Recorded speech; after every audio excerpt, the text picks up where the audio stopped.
जंगल राज part 2 आ गया है। बार बार आपके मुंह से बात निकल रहा है, जंगल राज पार्ट 2 आ गया है।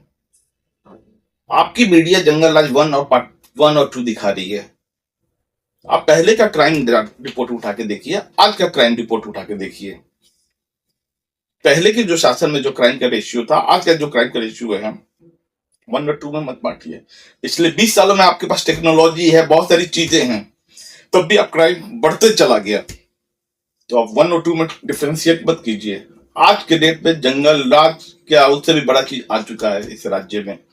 इसको 1 और 2 में बांट के मत देखिए। नमस्कार बा, प्रणाम बा, हम छोलेन। आज हम पहुंचे हैं छपरा 118 विधानसभा क्षेत्र के एक ऐसे प्रत्याशी रुगुल सराहना है जो कि राजद से जुड़कर और छपरा के विकास के लिए हमेशा चिंतित रहते हैं, क्योंकि सी अमित के नाम से जाना जाता है।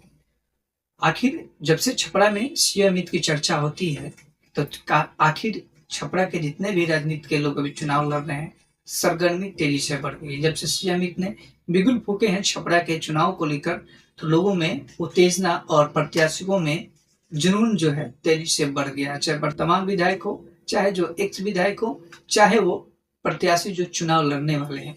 छोटा सा परिचय हमारे दर्शकों को दीजिए सी अमित जी कि कब से आपने पार्टी ज्वाइन किया, और दर्शक जानने का प्रयास करें। हमेशा अगली बार भी कमेंट आया था कि चुनाव का सोच कहाँ से आगे करें।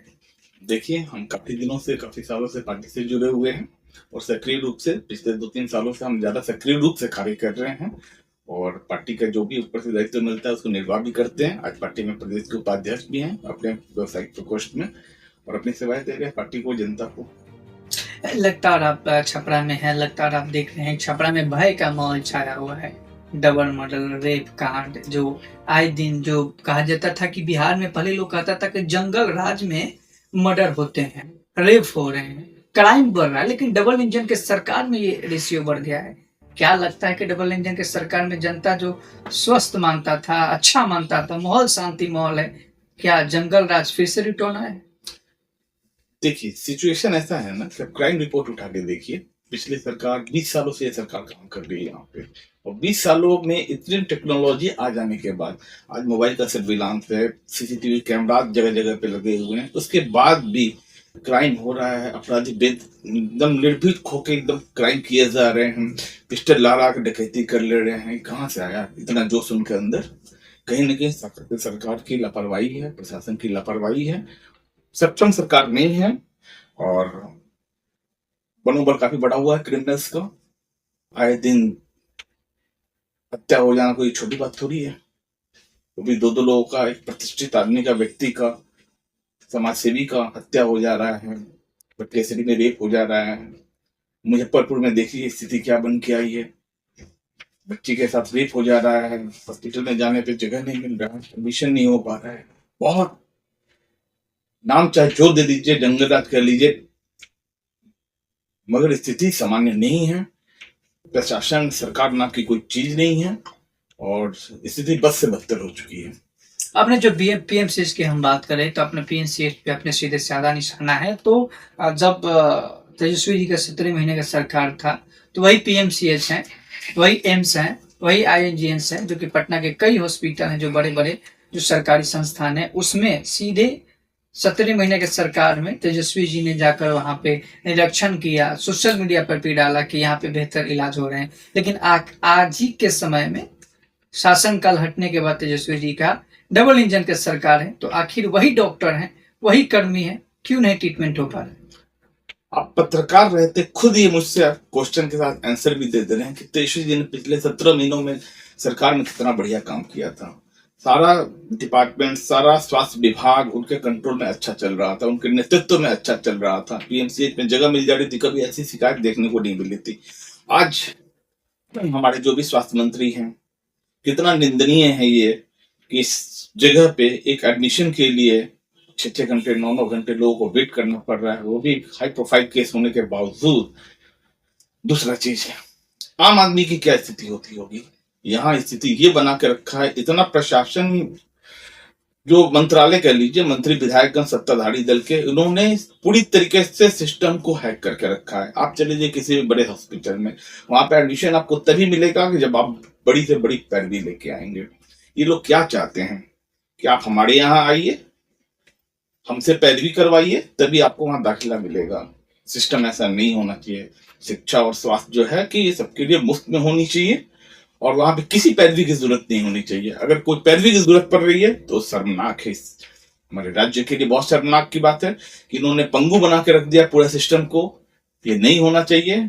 कोई भी आम आदमी से आम आदमी जाए, उसका इलाज बिना किसी पैरवी के होना चाहिए, कि बिना किसी के दखल अंदाजी के होना चाहिए। क्या लगता है अगर तेजस्वी मुख्यमंत्री बनेंगे तो ये तमाम जो सिस्टम है, जो करप्शन का सिस्टम है, आए दिन हत्या का मामला आ रहा है, ये सब सारा खत्म हो सकता है? देखिए, वो साहब ने खुद बोला 17 महीनों में उन्होंने कितना अच्छा काम किया। स्वास्थ्य में मंत्री थे वो। सारा कुछ सिस्टम सही से चल रहा था।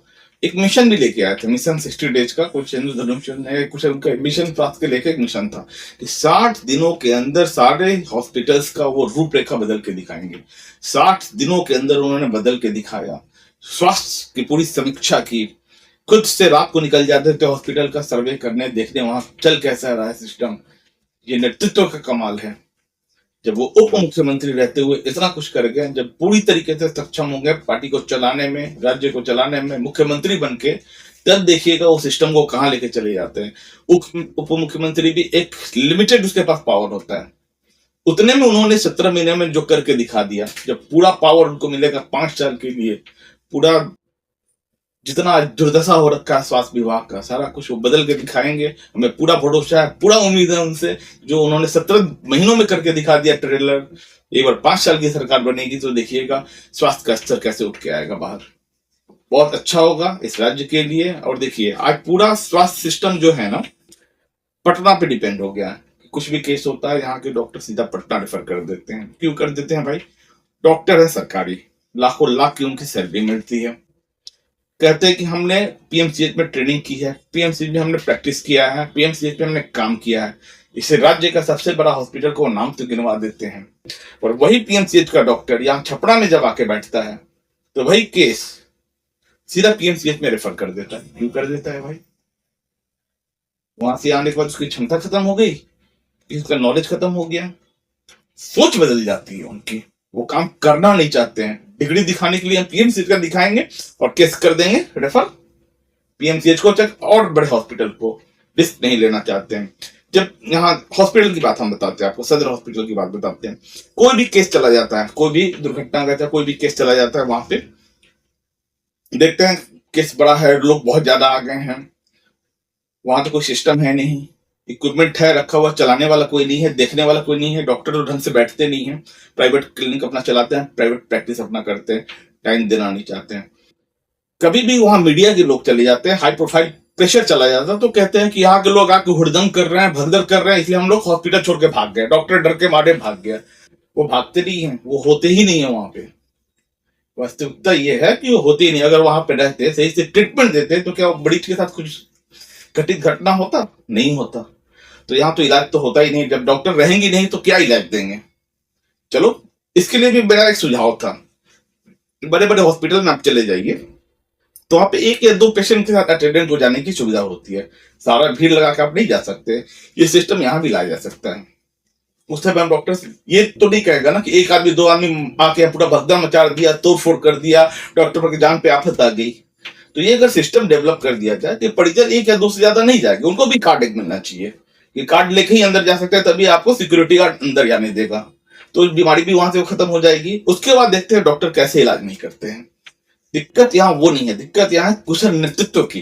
नेतृत्व हमारा उतना स्ट्रांग नहीं है, बढ़िया नहीं है, जिसके कारण आज इतनी लचर व्यवस्था दिखने में दिखाई देती है। सारे डॉक्टर अपना काम धाम चमकाने में लगे हैं, सरकारी काम करके महीना का सैलरी लेते हैं और इलाज के नाम पे फितड्डी हैं। सारा केस रेफर कर दो पटना, सारा लोड पटना पे डाल दो और यहाँ पे केवल सैलरी ये लोग अपना बनाते हैं।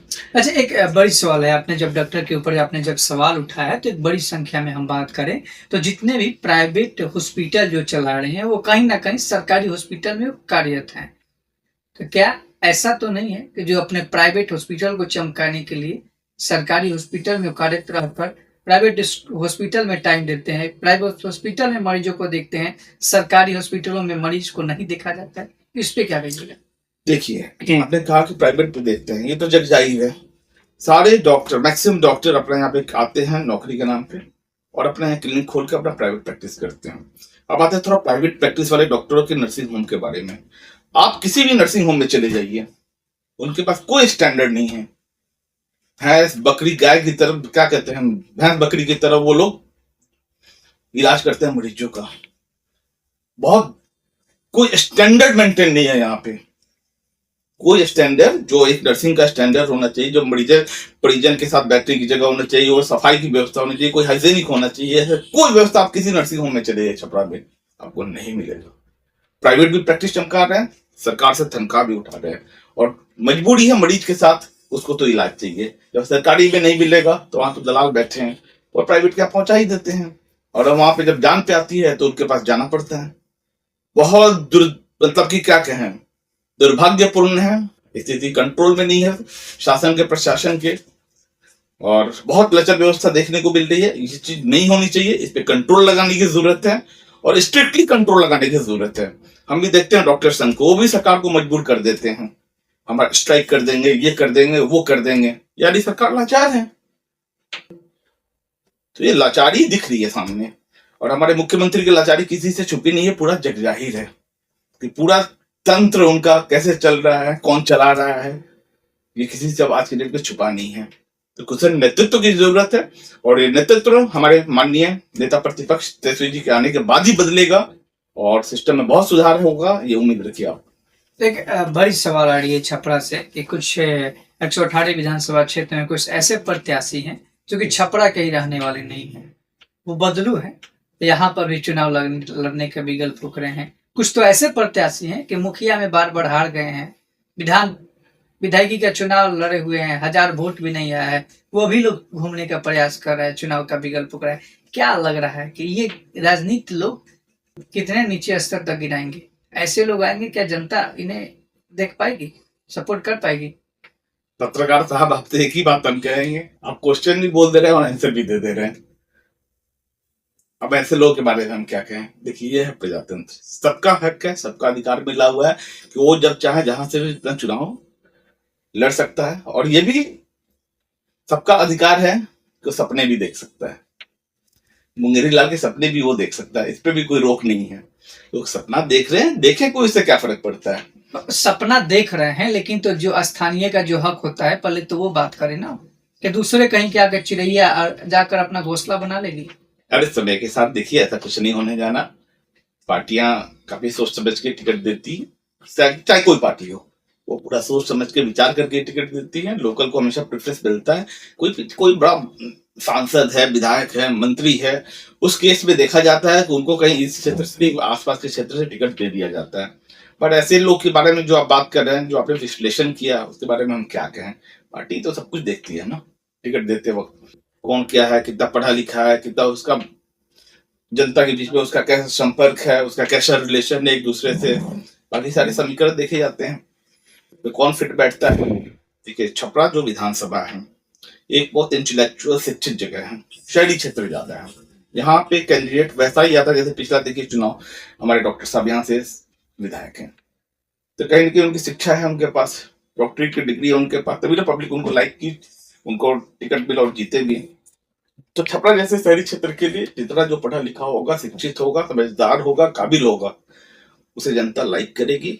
अगर टिकट मिलने के बाद जनता उसे ही चूज करेगी जो सब में बेस्ट हो। क्या लगता है, अगर जनता इस बार अगर आपको आशीर्वाद देती है तो छपरा की समीकरण के रेशियो क्या होगा, विकास की रेशियो क्या होगा, जो जनता आज तक सोचा नहीं होगा, सारी चीज जनता को मिल पाएगी? बात अपने बहुत अच्छी बात की। जनता ने बहुत सारी चीजें वो दुनिया से देखी नहीं है जो देखना चाहिए था, जो देखने का सबको अधिकार भी है। यहाँ पे चीजें, सिस्टम कुछ बनी ही नहीं। क्या नहीं बनी? सिस्टम ही नहीं बनी।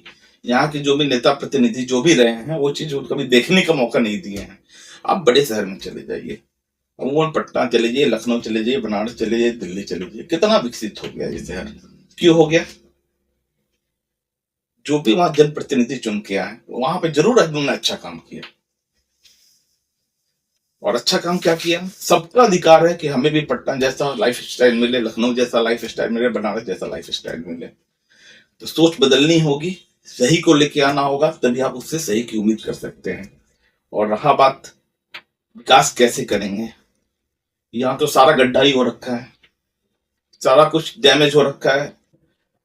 किसी चीज को आप उठा के देख लीजिए, कुछ यहाँ है ही नहीं। बार बार हथुआ मार्केट की बात होती है डेवलपमेंट की, बार बार सड़कों की डेवलपमेंट की बात होती है, बार बार मार्केट कॉम्प्लेक्स की बातें होती है, बार बार सिनेमा हॉल की बात होती है, बार बार मॉल्स की बात होती है। कैसे कुछ खुलेगा बनेगा यहाँ पे? वैसा सोच होना चाहिए, वैसा प्लानिंग होना चाहिए, वैसा आपके पास मास्टर प्लान होना चाहिए। विकास तो यहाँ पे समझिए कुछ हुआ ही नहीं है, और क्या हुआ है पब्लिक से दिखाई होगा।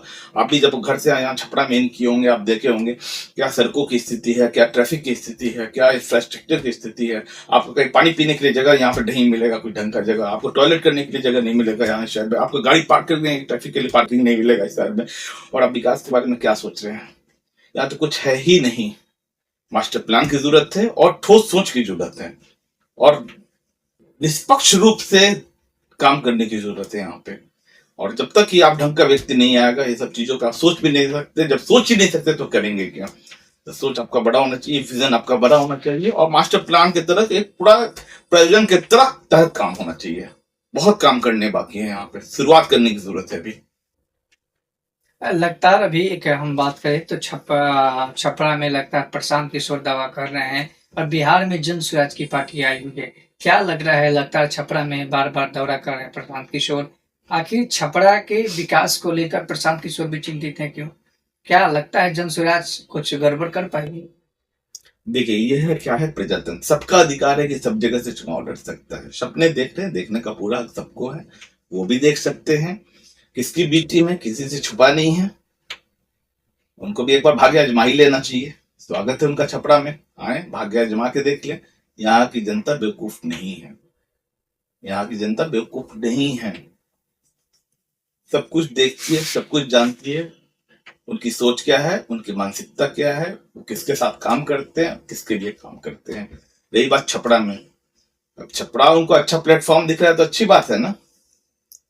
आए यहाँ पे ट्राई करें एक बार, जनता जनार्दन डिसीजन लेगी और अच्छा ही लेगी।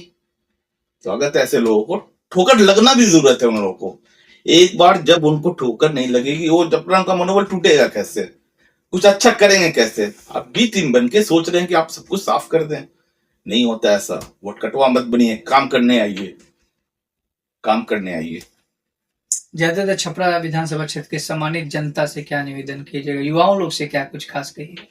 देखिए ऐसी बात कर रहे हैं आप युवाओं के लिए, तो युवाओं के लिए हमारे आइकन है आज के डेट में हमारे शिष्य जी, नेता प्रतिपक्ष। उन्होंने जो 17 महीना में जो उन्होंने नौकरी दे दी, आगे नौकरी देने का जो उनका सोच है, रोजगार देने का उनका सोच है, विजन है, वो सराहनीय है।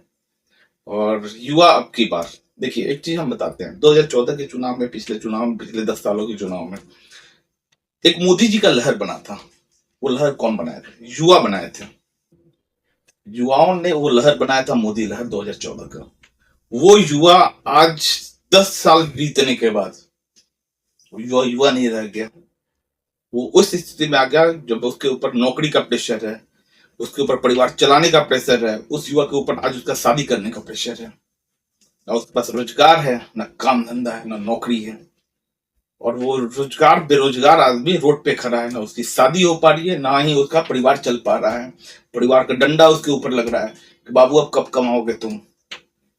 वो लहर पूरी तरीके से आज तेजस्वी जी के साथ जुड़ चुकी है। आखिरी उम्मीद हमारे तेजस्वी जी उन युवाओं के बन चुके हैं।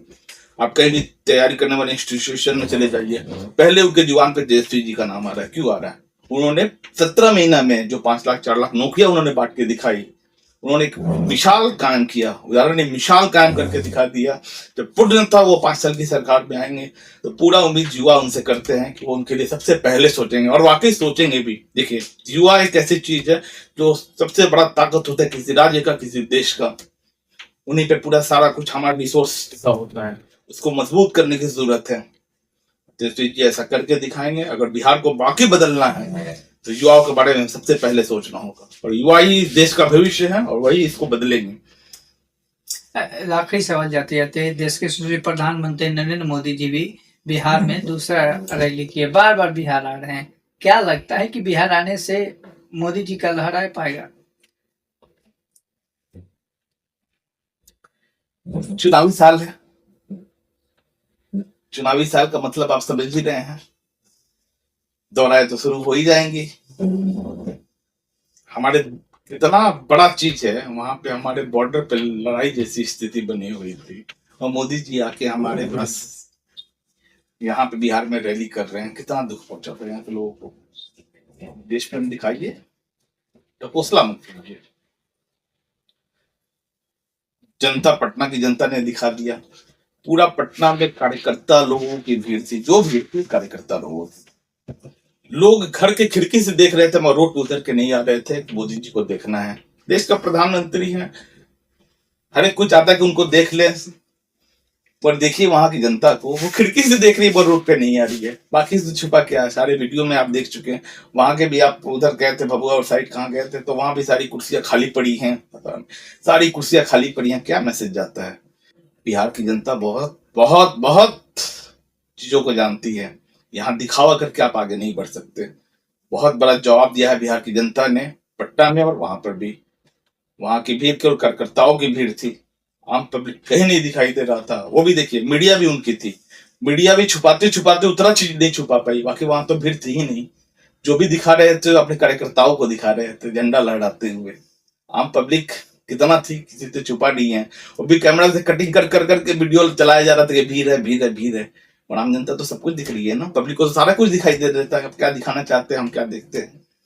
तो फ्लॉप शो चला था, जनता जवाब दे रही है। और प्रधानमंत्री वाकई अब की बार सोच में पड़ गए होंगे, ये हो क्या रहा है बिहार में। देखिए दौराएं और बढ़ जाएंगी अब उनकी। अब पूरा देश का फोकस वो डालेंगे बिहार पे। चुनावी साल है, कहीं ना कहीं तेजस्वी से डर है। देखिए हमारे आदरणीय लालू प्रसाद जी, जो आज तक कभी डरे नहीं, एक वैसा शख्स थे जो आज तक किसी से डरे नहीं। और उन्हीं के तेजस्वी जी, वो कैसे डर जाएंगे। उनसे तो दुनिया डर रही है। बार बार दौरा करना, कहीं ना कहीं खौफ तो ही है ना कि यहाँ पे कुछ इनकी बदबूती की सरकार बनने जा रही है, तो डर तो है। चलिए तो हम ज्यादा क्या कहें। अभी हमारे साथ सीएम ने साफ तौर पे प्रधानमंत्री नरेंद्र मोदी पर सीधे निशाना साधा है। उन्होंने कहा कि कहीं ना कहीं तेजस्वी से प्रधानमंत्री को भी डर है, क्योंकि बिहार का जो समीकरण है इस बार पलटने वाला है, और सरकार का भी, डबल इंजन का सरकार भी ध्वस्त होने वाला है, क्योंकि मुख्यमंत्री नीतीश कुमार भी मानसिकता से अस्वस्थ हैं, और युवा सरकार, तेजस्वी की सरकार जनता मांग रहा है। और 17 महीने की सरकार से जो बिहार की जनता को जो सौगात मिला था, तो कहीं ना कहीं बेहतर सौगात मिला था। इससे जनता भी जानता है कि स्वास्थ्य विभाग कितना बेहतर था और रोजगार भी कितना सुंदर मिला है। और साफ तौर पे इन्होंने कहा कि जिस तरीके से बिहार में जंगल राज पार्ट 2 आ गया है, तो ये जंगल राज नहीं है, ये जंगल राज बनाया गया है, क्योंकि लोगों के अंदर भय हो जाए।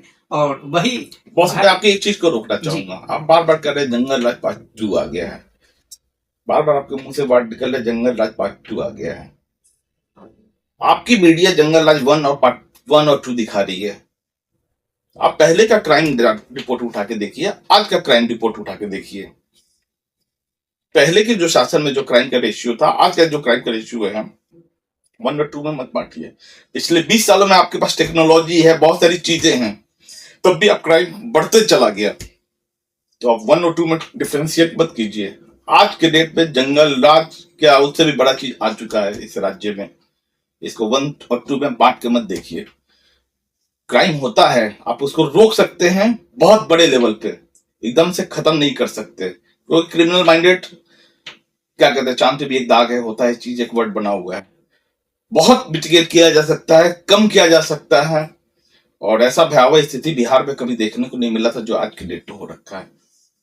सब कुछ होते हुए भी आपके पास रिसोर्स की आज के डेट में कमी नहीं है, टेक्नोलॉजी की आपके पास कमी नहीं है, तब भी अपराधियों का इतना मानसिकता बढ़ गया है। ये बहुत दुखद है।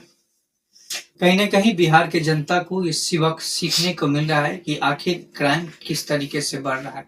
सीसीटीवी कैमरा है, प्रशासन भी बहुत तेजी से रफ्तार के साथ सतर्क है, और एक से एक निशाना जो है सरकार के ऊपर साधा जा रहा है, लेकिन अभी भी क्राइम कंट्रोल नहीं हो पा रहा है। आखिर बिहार की बार बार प्रधानमंत्री का आगमन बिहार आना और सीधे बिहार की इतिहास को फिर से दोहराना, तो कहीं ना कहीं बिहार में राजनीतिक जो समीकरण है बदलने वाला है।